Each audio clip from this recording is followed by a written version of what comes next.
गणनायकाय गणदैवताय गणाध्यक्षाय धीमहि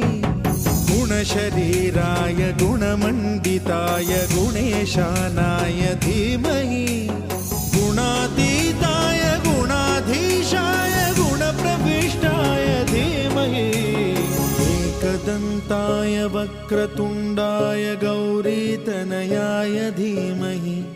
गजेशानाय भालचन्द्राय श्रीगणेशाय धीमहि